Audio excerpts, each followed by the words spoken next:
آپ نے دیکھا دیوبند میں بھی لڑائی ہو گئی، سمجھے، شیخ الحدیث حضرات بھی ایک دوسرے کو دھکا دیں، تپائیاں بھی چلی۔ میں نے شیخ الاسلام ابن تیمیہ کو کافر کہا، ابن قیم کو بھی کافر قرار دیا، سمجھے، اپنے بھائی مولانا طیب صاحب سبیل مسجد والے کو میں نے کافر قرار دیا، سمجھے، یہ تو ہو گیا۔ لیکن بعد میں شیخ الاسلام کو میں نے پڑھا، آج تک میں رو رہا ہوں، میرے ہزاروں سیڈیوں میں یہ بات چلی گئی کہ میں نے شیخ الاسلام کو گمراہ، ضال اور مضل کہا، سمجھے، یہ ہوتا ہے آدمی۔ اس لیے ذرا ہاتھ ہلکا رکھا کرو، سمجھے، یہ مسائل لڑنے کے لیے، یہ مسائل کیا ہیں، لڑنے کے بھی نہیں ہیں، سمجھے۔ باقی میں نے عرض کیا کہ حدیثوں میں آپ پڑھیں گے کہ میت کا اطلاق میرے نبی پر ہوا ہے، تو اس اطلاق میت پر اس کو توہین نہ کہنا، یہ توہین نہیں ہے، موت توہین نہیں ہے، سمجھ شریف میں ہے کہ نہیں ہے۔ اب باقی آپ کے پنجاب کو اللہ زندہ رکھے۔ قُلْ إِنَّ صَلَاتِي وَنُسُكِي وَمَحْيَايَ وَمَمَحْيَايَ وَمَحْيَايَ وَمَحْيَايَ وَمَحْيَايَ ہو قرآن آ دیا پیا قُلْ إِنَّ صَلَاتِي وَنُسُكِي وَمَحْيَايَ وَمَحْيَايَ اسی جڑا حیاتیوں اے مسجد جڑا حیاتیاں دی مسجد ہے، اے مدرسے جڑا حیاتیاں دی مسجد ہے، اے پبلک عوام جڑا حیاتیاں دے عوام ہے، سمجھ۔ اور دوسرا آ کر کے پھر دوسرے چوک پر وہ آ کر کے قُلْ إِنَّ صَلَاتِي وَنُسُكِي وَمَحْيَايَ وَمَمَاتِي لِلَّهِ وَمَمَاتِي لِلَّهِ وَمَمَاتِي لِلَّهِ وَمَمَاتِي لِلَّهِ وَمَمَاتِي لِلَّهِ۔ یہ دو رنڈیاں ناچ رہی ہیں، یہ دو رنڈیاں ہیں، وہ پہلے والا بھی اسی طریقے پر یہ عوام کو بے وقوف بنایا، لوگوں کو نماز نہیں آتی۔ بہت افسوس سے کہنا پڑتا ہے مجھے، بہت افسوس سے رونا ہے، یہ مسائل علماء کے تھے، سمجھے، علماء بھی مضبوط قسم کے۔ حضرت اقدس مولانا محمد منظور نعمانی نے فرمایا، لکھا حضرت نے کہ حضرت قاسم العلوم والخیرات کی کتاب آب حیات ہم نے سبقاً اردو کی کتاب ہے، سبقاً حضرت مولانا ابراہیم بلیاوی سے ہم نے پڑھی، جو ضیاء النجوم جس کا حاشیہ ہے سلم پر، فرمایا اتنی کتاب علماء بھی اس کو سمجھ نہیں سکتے، ہم منطق میں ماہر تھے پھر بھی ہم نے اس کو پڑھا۔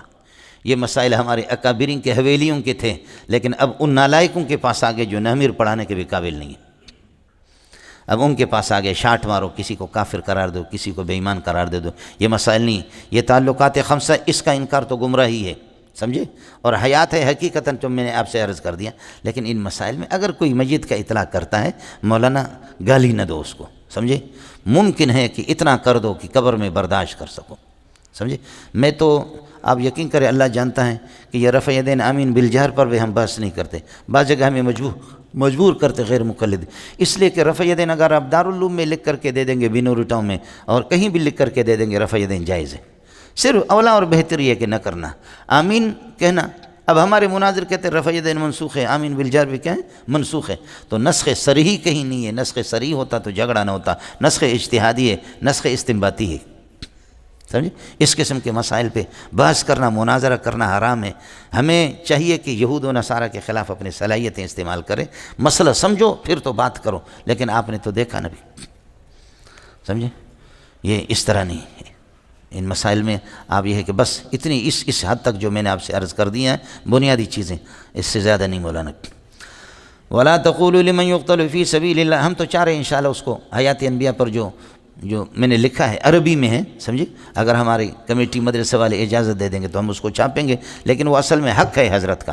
حضرت آپ کو معلوم نہیں ہوگا کہ حضرت مولانا پنچویری ایک عالم ہے، اس کا نام ہے خان بادشاہ، اس نے استاد سلیم اللہ نے مشکات کی تقریض لکھی تھی، مولانا عبد الجبار کی التعلیق الفصیح کے نام سے، اس کی تقریض حضرت اقدس نے لکھی، استاد سلیم اللہ نے، لیکن حالانکہ استاد سلیم اللہ نے بھی نہیں لکھا، کسی اور بدبخت نے لکھا، سمجھے، کسی استاد نے لکھا، اس لیے استاد سلیم اللہ کو بھی گالیاں پڑی اس کی وجہ سے، وہ کوئی جامع فاروقی کا لوسی استاد ہے، اس نے لکھا، سمجھے، اس نے لکھا کہ الکتاب هو اجود وان كان جيدا، کتاب اگرچہ اچھی ہے لیکن الا ان عقیدت حیات الانبیاء التي ذهب الا ان عقیدت حیات الانبیاء لا توافق ما ذهب الیہ علماؤنا دیوبندی، اس میں عقیدہ حیات انبیاء یہ ٹھیک نہیں ہے، یہ علماء دیوبند کے خلاف ہے، انہوں نے یہ لکھ دیا اور حضرت نے نیچے دستخط کر دیا۔ اور جب یہ تقریض اس کتاب میں چھپ گئی تو خان بادشاہ قطر میں رہتا ہے، خان بادشاہ کے جب ہاتھ لگی تو خان بادشاہ نے لکھا حرام ان یطلق علی مثل ہؤلاء الثلاثۃ اسم شیخ الحدیث، یہ تین آدمیوں کو شیخ الحدیث کہنا ہی حرام ہے، کون ہے؟ مفتی رشید احمد کو شیخ الحدیث کہنا حرام ہے، سلیم اللہ کو شیخ الحدیث کہنا حرام ہے، اور مولانا بن نوری کو بھی شیخ الحدیث کہنا۔ عقیدۃ حیات الانبیاء التي ذهب الیہا هؤلاء الثلاثۃ فہی عقیدۃ مشرکی زماننا۔ اما عقیدۃ حیات الانبیاء التي ذهب الیہا هؤلاء الثلاثۃ فہی عقیدۃ مشرکی زماننا۔ مولانا رشید احمد گنگوئی نہیں، لدھیانوی مفتی رشید احمد، سلیم اللہ اور مولانا بن نوری جس عقیدہ حیات انبیاء کے قائل ہے، یہ مشرکین کا، یہ اس ظالم نے لکھ دیا۔ اس نے کتاب لکھی الارشاد المفید۔ الارشاد المفید جب یہ چھپی تو یہ لاکھوں میں تقسیم ہو گئی، یہ کتاب تقسیم ہو گئی، سرحد میں خیبر پختون میں تقسیم ہو گئی۔ استاد سلیم اللہ ختم بخاری کے لیے چلا گیا، کسی نے یہ کتاب پکڑا دی کہ یہ کتاب آپ کے خلاف لکھی گئی، مفتی رشید مولانا بن نوری کی، اور یہ ہزاروں میں لاکھوں میں بٹ رہی ہے۔ حضرت جی جب وہاں سے لے کر کے آئے، 200 صفحات کی وہ کتاب ہے، حضرت نے پڑھا، سخت پریشان ہو گیا کہ بھئی ہمیں یہ جملہ لکھنے کی ضرورت کیا تھی مولانا؟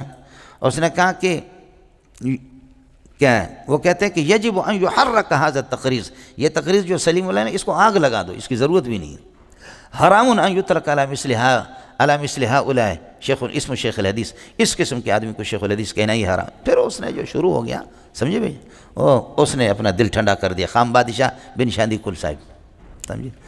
تو حضرت بھی بڑا پریشان ہو گیا، لاکھوں میں یہ کتاب تقسیم ہو گئی۔ حضرت نے جب یہ کتاب لایا جامع فاروقی میں، تو مجھے بلایا، فرمایا کہ بیٹا اس کو پڑھو اور مجھے 4-5 مہینے تک اس کا جواب چاہیے۔